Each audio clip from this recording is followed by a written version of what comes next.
గమనించాను. బెత్తం దెబ్బలతో సరిచేద్దాం. తిరుపతి తొక్కిసలాట బాధితుల గురించి మంత్రి రామనారాయణ రెడ్డి నీచంగా మాట్లాడారని వైసీపీ నేత భూమన కరుణాకర్ రెడ్డి మండిపడ్డారు. గాయపడిన వారికి వైసీపీ డబ్బులిచ్చి ప్రభుత్వంపై ఆరోపణలు చేయించిందనడం దారుణమన్నారు. ఘటనకు సంబంధించి సీసీ ఫుటేజ్ ఉందన్న మంత్రి ఆ దృశ్యాలు బయటపెట్టాలన్నారు. లేకపోతే పదవికి రాజీనామా చేయాలని సవాల్ చేశారు.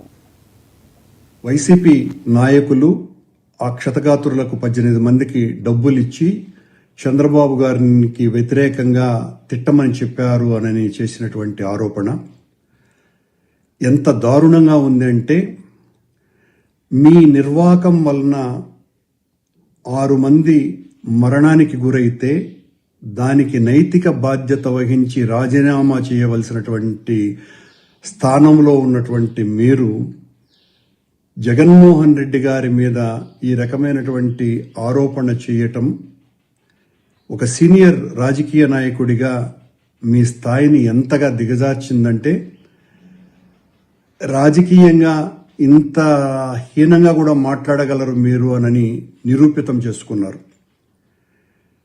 రామనారాయణ రెడ్డి గారు చనిపోయినటువంటి వాళ్ళ పట్ల సానుభూతి కూడా లేకుండా అంత తొక్కిసలాటలో మరణించినటువంటి వాళ్ళ బంధువులు, అలాగే వాళ్లల్లో కూడా క్షతగాత్రులు ఉన్నారు.